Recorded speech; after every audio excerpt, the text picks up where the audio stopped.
최근 몇 년 사이 전 세계적으로 코리아의 K를 딴 이 표시는 한국을 상징하는 이니셜이 됐습니다. K-팝, K-무비뿐 아니라 K-뷰티, K-방산, K-농업 등등 수많은 산업에 K를 붙입니다. 이게 조금 과하다 보니 일각에서는 손발이 오그라든다고도 하지만 사실 이는 프리미엄 라벨과도 같습니다. 일본이 J-팝을, 중국이 C-팝을 붙이려고 시도도 해봤지만 한국의 K만큼 임팩트는 없었죠. 그런데 여기 K라는 표식이 붙었지만 전혀 다른 의미의 보물이 하나 있습니다. 그 가치는 한국사를 통째로 뒤흔들 정도로 위대한 것이지만 박물관 창고에 버려지듯 방치돼 수십 년을 기다린 보물인데요. 오늘은 국립중앙박물관 수장고로 가봐야겠습니다. 안녕하세요, 디스멘털입니다. 지금으로부터 약 30년 전 국사편찬위원회의 의뢰를 받은 한국역사문화지리학회 전문가들이 국립중앙박물관을 찾았습니다. 사실 41만 점이 넘는 유물을 전시하고 보관 중인 이 박물관에 거는 기대는 상당했습니다. 전국의 고지도 목록을 작성하고 있던 그들은 이 박물관에서 무엇인가 찾을 것 같다는 느낌이 강하게 들었으니까요. 물론 대부분의 유물은 가이드라인에 맞게 보관 중이었지만 한국은 일제강점기, 한국전쟁 등 파란만장한 역사를 겪었습니다. 사실 국립중앙박물관은 1945년 조선 총독부 박물관을 인수해 개관했기 때문에 얼마만큼의 유물이 일본으로 반출됐는지 알 길이 없었고, 한국전쟁 때는 북한군을 피해 부산으로 피난을 가기도 했었기 때문에 아직 자리 잡지 못한 또는 제대로 파악하지 못한 유물이 상당히 있는데요. 그리고 그런 유물들은 대부분 수장고에 보관 중이었습니다. 최초 박물관은 이들에게 3개월 조사기간을 허가했지만 3개월 동안 고지도는커녕 제대로 된 성과도 없이 하염없이 시간만 흘렀습니다. 결국 조사 마지막 날까지 별다른 성과 없이 감사 인사를 전하고 돌아선 그 순간, 당시 국립중앙박물관 수장고 담당자 소재구 학예사가 전문가들을 불러 세웁니다. 그는 박물관 소장품 중 흥미로운 목각품 11점이 있는데 진위를 판단해달라고 부탁했죠. 수장고로 들어간 소재구 학예사는 창고 깊은 곳에서 목판 하나를 꺼내왔는데 이 유물에는 K93이라는 임시번호가 붙어 있었습니다. 여기에서 K는 정체가 확인되지 않은 유물이라는 의미인데, 이 목판은 원래 조선총독부 박물관이 1923년부터 보관하고 있던 유물로 당시 작성된 리스트에는 본관 9739로 기록되어 있을 뿐 유물 자체에는 번호를 표시하지 않았습니다. 이후 한국전쟁 발발 후 타 유물들과 함께 부산으로 경주로 소개됐다가 1970년대에 국립중앙박물관으로 복귀했죠. 하지만 유물번호가 없어 그 정체를 확인할 수 없었습니다. 그래서 임시번호 K93을 부여하고 목제품 수장고에 보관 중이었는데요. 소 학예사가 꺼내온 목판은 총 11점으로 가로 43cm, 세로 32cm, 두께 1.5cm에 달했습니다. 이제껏 봤던 다른 목판보다 상당히 컸는데 평소 수장고에 들어갈 때마다 소 학예사는 이것이 이상하다 생각해왔습니다. 범상치 않아 보이던 모습도 그랬지만 그 목판에 적힌 글이 그의 눈을 끌었습니다. 왜냐하면 목판 우측 하단에 고산자 교관이라 쓰여 있었고 표지에는 무려 대동여지도라고 쓰여 있었으니까요. 소 학예사가 꺼내어 목판본을 본 전문가들은 충격을 받았습니다. 왜냐하면 이는 그간 존재하지 않는다고 믿었던 대동여지도 목판이었으니까요. 만약 이것이 진품이라면 한국사를 다시 써야 하는 국보급 유물이 다른 곳도 아니고 국립중앙박물관의 수장고에서 약 30년간 빛도 보지 못하고 잠들어 있었던 것이었죠.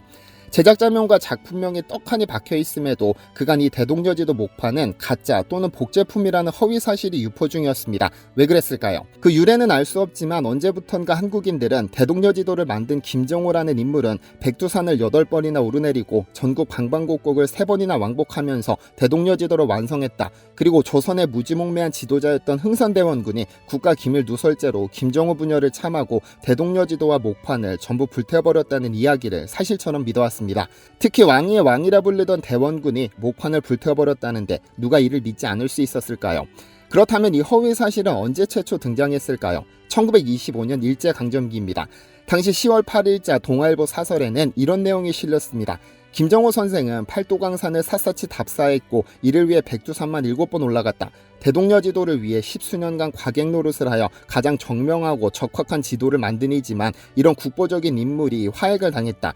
국가 요새를 외국에 알릴 장본인이라는 죄명 때문에 대동여지도 목판은 몰수당하고 김정호는 인간에게 가장 참혹한 운명으로서 라고 쓰고 있는데, 이 사설은 육당 최남선이 쓴 것으로 보입니다.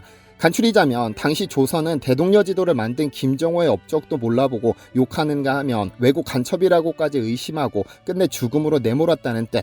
하지만 이 사설을 교묘하게 왜곡한 것이 일본입니다. 1934년 조선 총독부가 펴낸 조선어 독본 교과서에 이 이야기를 교묘하게 각색해 넣었으니까요.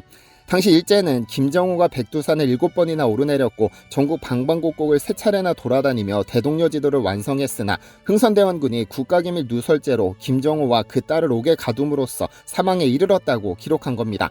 위 사설의 내용을 교묘히 각색한 후 이를 역사적 팩트로 인정받도록 교과서에 넣은 겁니다. 조선을 통째로 삼키려는 일제에게 이는 훌륭한 먹잇감이었을 겁니다. 김정호처럼 훌륭한 인물에게 누명을 씌울 정도로 조선은 무지몽매함으로 문명국 일본이 통치하는 것이 당연하다는 주장을 앞설 수 있었으니까요. 하지만 더 놀라운 점은 이 가짜뉴스가 점차 증폭되더니 광복을 맞이하고 한국전쟁을 끝내고 꽤 선진국의 반열에 올라설 준비에 여념없었던 1993년 초등학교 5학년 국어 읽기 교과서에까지 등장합니다. 해당 교과서에는 김정호는 억울한 죄명으로 죽임을 당했다. 나라를 다스리던 완고한 사람들이 지도를 보고 나라의 사정을 남에게 알려주는 것으로 오해했기 때문이다. 그들은 김정호의 피땀이 서린 지도의 목판까지 압수하여 불살랐으니 정말 안타깝다고 썼는데 조선어독본에도 없던 목판을 압수해 불살랐다는 표현이 60년 뒤 초등학교 교과서에까지 등장한 겁니다. 즉 일제가 교묘하게 조작한 식민사관이 60년이 지난 초등학생에까지 영향을 미친 것이죠. 그러나 정확히 알고 있어야 할 팩트는 다릅니다. 대동여 지도는 1861년 김정호가 손수 제작하고 목판으로 인출해 간행한 전국 지도로 한반도 전체를 남북 120리 간격으로 구분해 22층으로 나누고 각 층마다 동서방향의 지도를 수록해 한 권의 책으로 엮었습니다. 각 층 지도는 한 권의 책으로 묶어 동서 80리를 기준으로 접고 펼 수 있도록 만들어 휴대가 간편하고 보기 쉽도록 했죠. 그래서 22권의 책을 모두 펼쳐 연결하면 가로 약 3.8m, 세로 약 6.7m에 이르는 대형 한반도 전도가 됩니다. 대동여 지도의 가장 큰 특징은 산줄기와 물줄기가 상세하고 정확하게 그려져 있고 산과 산줄기, 하천, 바다와 섬은 물론 읍, 성, 목장, 온천, 도로 등 다양한 정보가 오늘날의 지도처럼 기호로 표기되어 있을 뿐 아니라 상세하게 기재된 교통로에는 심리마다 점을 찍어 지역과 지역의 거리를 쉽게 계산할 수 있도록 했습니다. 이는 근대적인 측량 기술로 제작된 지도와 비교해도 전혀 손색 없는 것으로 우리 민족의 지도 제작 전통이 집대성된 최고의 지도라고 볼 수 있습니다. 그러니까 일제가 조선이 이런 지도의 가치조차 알지 못할 정도로 무지했다고 깎아내리려 이런 식민사관을 만든 것이죠. 조선과 우리 민족을 깎아내리기 위해서는 그 위대한 인물의 업적을 좀 더 과장할 필요가 있었는데 여기서 나온 것이 바로 김정호가 백두산 등 한반도 모든 지역을 직접 걸어다니며 지도를 작성했다는 허위사실입니다. 하지만 김정호는 속설과는 달리 삼국사기 고려사부터 신동국 여지승남, 팔도 총도, 동국 파력도, 해동 여지도 등 수많은 지도를 연구해 대동여 지도에 흡수시키고 지구 전후도 같은 세계지도 제작에 참여했던 지도 제작자이자 학자였습니다. 김정호의 호, 고산자, 즉 옛고, 외산, 아들자로 되어 있는데 이는 김정호 스스로가 옛산의 아들이라며 자신의 호를 지었기 때문입니다. 그의 호에서 지도에 대한 강한 애착을 알 수 있죠. 아직도 여러 매체에서 김정호가 지도 제작을 위해 걷고 또 걸었고 또 조선 권력층에게 핍박받았다고 표현하는 것은 일제가 만든 억지 식민사관을 그대로 따르는 것으로 반드시 이는 피해야 합니다. 허위사실이니까요. 대동여 지도는 김정호의 최대 업적이며 한국사 최고의 보물로 지도의 서문에 해당하는 지도유설에서 춘추전국 시대 손자의 글을 인용해 제작 목적을 밝혔습니다. 나라를 다스리려면 국방상의 요충지를 알아야 하고 재물과 세금이 나오는 곳과 군사를 모을 수 있는 원천을 잘 알아야 하며 여행과 왕래를 위해 지리를 잘 알아야 한다고 썼죠. 지금이라도 김정호라는 위대한 학자가 대동여 지도를 제작한 의도와 그에 대한 기록을 잘 보존해 왜곡된 우리 역사를 바로 세워야 합니다. 한편 국립중앙박물관 수장고에는 아직도 정리되지 않는 유물들이 상당하다고 합니다. 출처를 모르거나 중도에 잃어버린 유물만 14,000여 점이라고 하죠.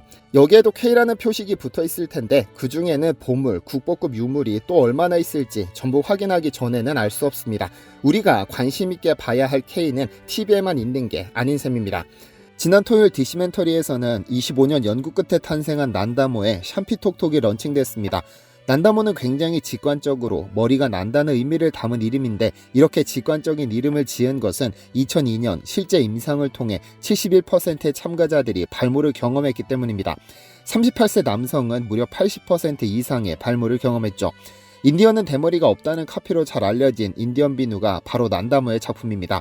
허브 덩어리로 만든 인디언 빈으로 명성을 얻은 난다모는 허브에서 허브 에센셜 아로마 오일을 추출하는 연구를 시작해 25년 만에 완성시켰고, 여기에 탈모 완화를 위한 최적의 시너지 효과를 위해 마사지볼 2개를 샴푸 용기에 결합시켜 세계 특허를 출원했습니다. 그런데 찐디님들의 어마어마한 관심으로 하루 만에 1차 생산량 5,000박스가 전부 소진되어 공장에 긴급히 2차 발주를 넣으면서 예약 구매로 전환되었습니다. 2차 생산부는 6월 말쯤에 생산이 완료되어 꼼꼼한 검수를 거쳐 7월 초부터 순차적으로 발송이 시작됩니다.